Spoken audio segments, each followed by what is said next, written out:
Hi, everybody, and welcome to week 8. We're already at week 8. Oh my gosh. Kim and I am Melissa, and this is Kim. Kim. That's Kim. We have secretly in different sequestered rooms composed our power rankings for week 8, which I don't know about you, Kim, but mine were really difficult and took 3 hours. I really struggled with mine too. I think I changed the order 3 or 4 times. To really top to bottom for the most part.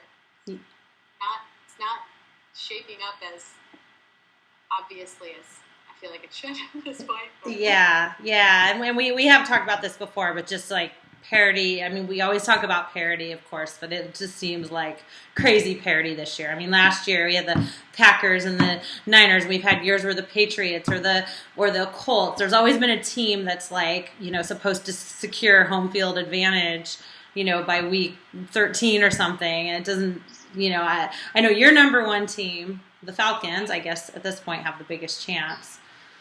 I don't have the Falcons my number one. I was completely transformed by the Texans' performance, and I'm wondering, that the Texans and the Bears are I think 2 and 3 respectively. So I'm just wondering why they didn't do enough to supplant the Falcons on your list. I'm just going with the undefeated team. They haven't lost yet. They're the only team not to lose yet. So keeping them where they are. I think they have a good chance of ending their streak this week. I don't think Andy Reid has ever lost after a bye week. And hopefully, he usually knows how to work that extra week to his advantage and figure out problems with his team and solve them. And they've been they've been close. They barely beat the Panthers and the Raiders at home. Yeah. So it's not that they've been winning in decisive fashion, but they have been winning. They've been winning bad games. I think that's impressive. So I'm just doing it the old-fashioned way, and until they lose, I'll just keep them right at number 1. Yeah, I just seeing that performance respectively from the Texans and the Bears. Like I don't see how either of those teams wouldn't completely shut down the Falcons, especially with some of Matt Ryan's accuracy issues. But I'm not the biggest Matt Ryan fan in the world. No. But I do agree the Texans were really impressive this week against the Ravens. What about their performance made you put them ahead of the Bears? Because I know you had the Bears ahead of them last week. So I did, yeah. I mean, I think it was the team that they beating, and I know the Ravens clearly are, affected by injuries, and who knows what's going to happen with them, but I think it was just the beatdown they put on them. I mean, it was so convincing, and it was just kind of seeing every aspect, every unit of that team performed beautifully. It was kind of that team that was talked about in the preseason as being the, almost shoe-in to represent the AFC in terms of, punditry out there. So just seeing that happen, what we had kind of been waiting for all year, I'm like, okay, that's the best team now. Moving on. And the Bears, so I have the Texans 1, the Falcons 2, basically still based on record, and the Bears 3. And I mean, the thing about the Bears, and obviously there's Cutler. we've talked about, and I want to see your face and. My Jay Cutler. It's just being skeptical about them. There hasn't been any consistency from them. And yes, they have this awesome receiver now. Like, can we all have a Brandon Marshall? And the defense is playing amazingly well, even with Urlacher being past his prime. I'd like to see a little more of a pass rush from them. I mean, there's a few, it's just built-in skepticism for the Bears, just based on recent history. That's all. Yeah. I will say I was very impressed with Cutler coming back after that hit, just missing one play. Yeah. That was great. Just, I think, for him, answering questions on his toughness that have been lingering since that 2010 AFC or NFC Championship game. Yeah. Or 2011, 2010 season. But so that was nice to see. Although I like Jason Campbell. I keep hoping Jason Campbell gets a chance over. I don't know why. I felt like I felt so bad for him in DC. But anyway. I felt bad for him in DC and in Oakland. Like, I see Carson Palmer every week. Are you wondering why is Jason Campbell not the quarterback of this team? Why is Carson Palmer still a starter in the league? When Exactly. When he got hurt last year, it broke my heart because I think he was on his way to having a great season. I don't think he's going to be an elite quarterback, but I think he was competent, and I think he could have done a really good job with that team. So it was really sad to see him get hurt. But back to Jay Cutler, it was just nice to see him kind of keep his composure, go back in the game, get the job done. So actually, no criticism of Jay Cutler. Wow. For good? You're no. Well, for now. For now. Yeah, it would definitely was like, I don't know how much it redeemed that championship game, but it definitely, it was like the opposite of that game. Like everything that happened, the smiles and the toughness and the cheers from the fans and the reaction after. What have you done with Jay Cutler? I know, where's Jay Cutler of week 5 that was yelling at his offensive lineman? And we want that guy back because he's way more fun to talk about in the media. It's true. That needs a new goat. I know. So we just talked about the Raiders. I just wanted to mention, since we are talking power rankings. So I have the Raiders at 28, and you have the Raiders at 27. So yeah, we're pretty aligned on their brutality. I think, and I mean, I moved them up. They won against the Jags, but they were down 17-3 before Blaine Gabbert went out. Yeah. And the Jags really missed Blaine Gabbert. I can't believe that sentence just came out. But I don't know that they would have won that game if Gabbert hadn't gotten hurt. So I don't know. I may have at 28-7 may have acted a little too high, but none of those teams below them are any good either. So yeah. It's all kind of washed at the bottom right now. Well, speaking of awesome quarterbacks, you have the Chiefs still in last place, 32, number 1 overall pick in the draft. I moved them up 2 slots. Do I dare say that I'm a Brady Quinn? I'm not really a Brady Quinn believer. I can't say that with a straight face. I'm not that good of an actress. But, however, in thinking about it, first of all, I'm really upset about Cam and the Panthers. They already have a horrible defense, and if that guy, I don't see how Cam gets the attitude. I mean, he's already had his father call him out. He's had Steve Smith call him out, and he's just continuing to unravel. And it's And now it looks like John Beeson's out too. So they're down another contributor. Yeah, exactly. So I just, everything just seems like it's unraveling. And the thing about the Chiefs, sometimes we forget, is I feel like they get a game or two just from their home crowd. And I think that was something I thought about more this week than last week. And I'm like, maybe Brady Quinn in coming weeks will bring some excitement there. I know I can't really say it with a straight face, but I guess I think the Panthers and the Jags are in a worse situation. That's all.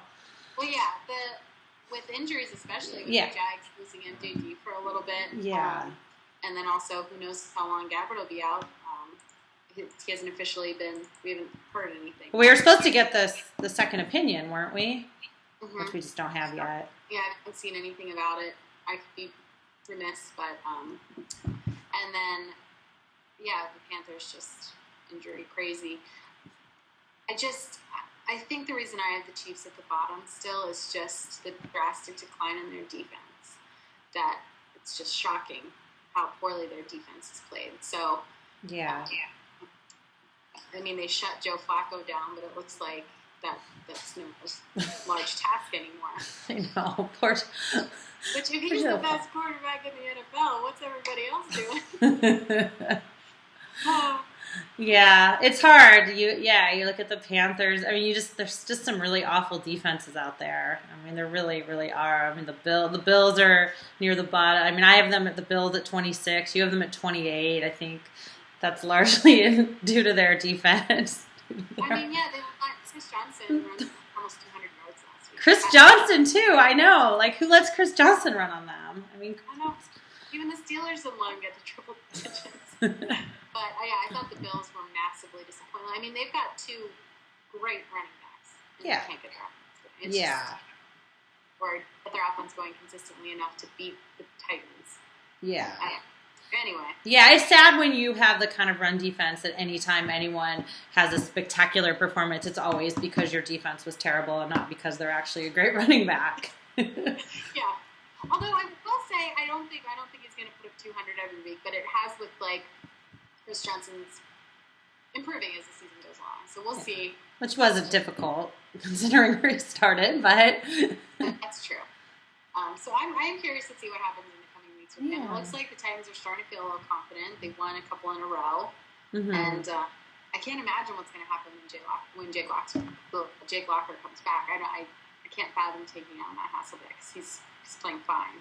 Yeah. So we'll see what happens there. But. Yeah.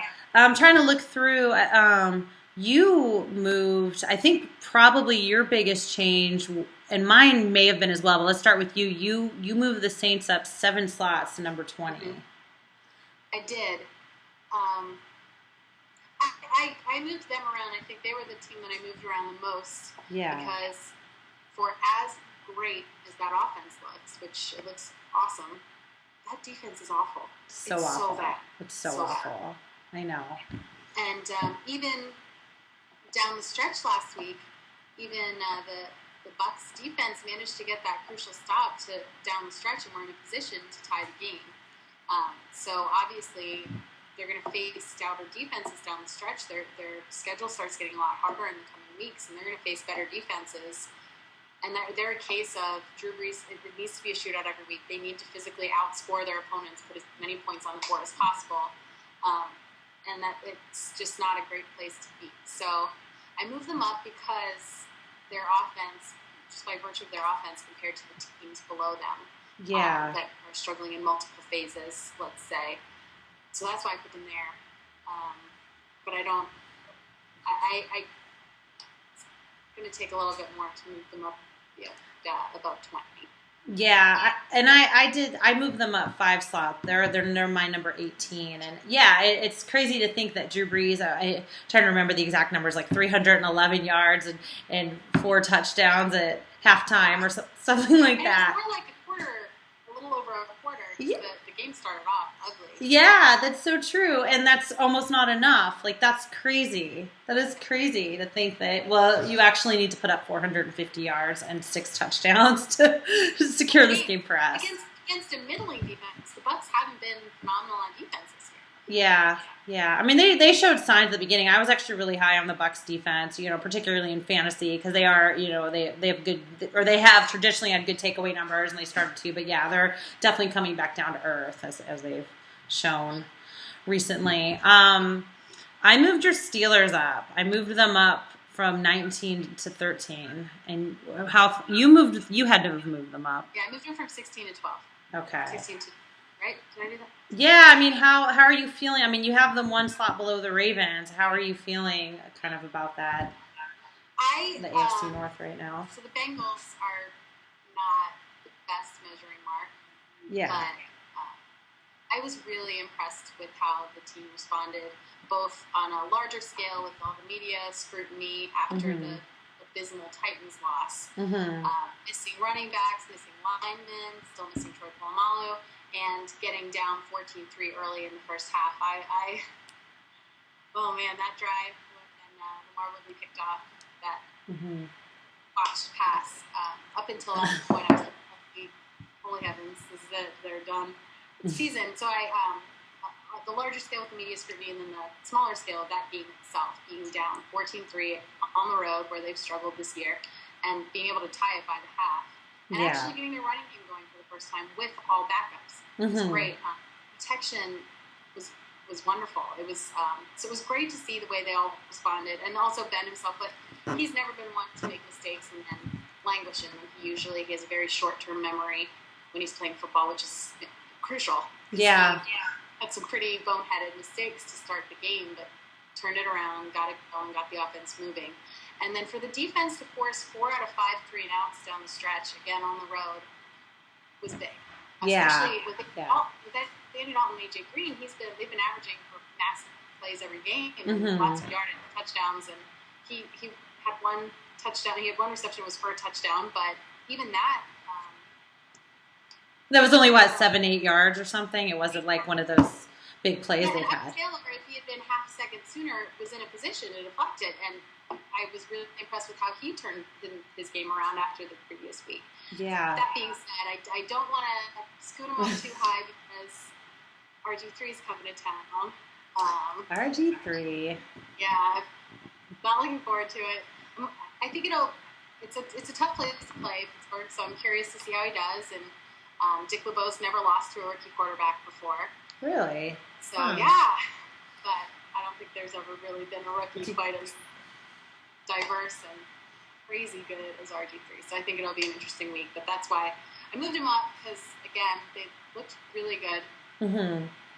But this week should be quite a challenge. Yeah, I mean, I always correlate the Steelers with just what you said about Big Ben and how he could come back from mistakes within the same game, and that's so telling of a veteran kind of leader-ish type of quarterback. I mean, that is something, we talked about Jay Cutler before that we don't see. And there, Mark Sanchez has had that issue. I certainly know, not that I should be putting him in the category of anybody, but Alex Smith in San Francisco, when he starts off and has a bad game, it's just bad. It just unravels. Obviously, it's happened with Vic. And so it's really, there's an actual, it's weird to call Roethlisberger mature, but there's a maturity in his game that is refreshing, Yes, yeah.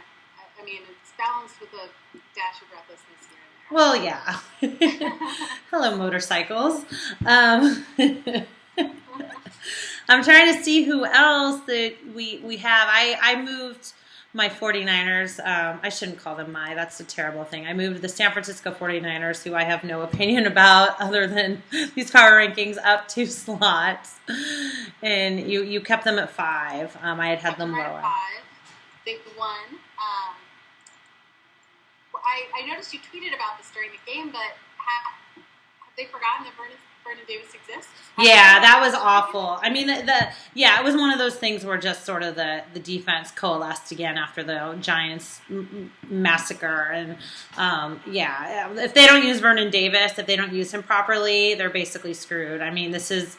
they kind of reverted back to like a Mike Singletary type offense, or when he was there, Jimmy Ray, their old offensive coordinator, who was fired, and it was just really conservative and awful. And luckily, Frank Gore is still in his prime, and the line was so solid, and that was sort of the salvation. But the Niners are a team that I could see if Alex Smith doesn't kind of get his doesn't become the Alex that we saw earlier in the season and in the playoffs last year. I don't see them going very far, honestly.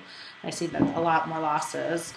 I moved the Colts up a lot. Speaking of, rookie quarterbacks, you're just talking about RG3. I moved them up to number 15, and I'm just looking. You have them at 24, so that might be one of our biggest disparities. Yeah, that is. And the reason I was hesitant to move them up too high is just the rest of that team was the worst team in the NFL last year. Yeah. And not tons has been done to improve it. So I think Andrew Luck is, I think he's a special player. I think he's great. Talk about maturity. Yeah.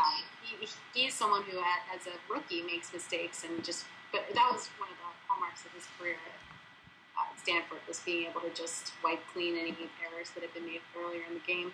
But I think they're doing way better than I had anticipated, but they can't. It's not just that they lose on the road; they lose badly on the road. Yeah. So. But they win at home, so that's sort of my reasoning. I'm like, okay, well, if they win at home, they lose on the road, and I know they had one loss at home, but okay, so they're like, 7-9 or something. Like, that's pretty awesome when you had the number 1 pick last year. I feel like this guy Andrew Luck, to channel my Gruden, I can't do any more Gruden than that, but I just how he plays at home, and it is like a 180, but I see him compensating for a lot of their weaknesses just with his own talent and his own ability to brush away mistakes from the week before, as you said.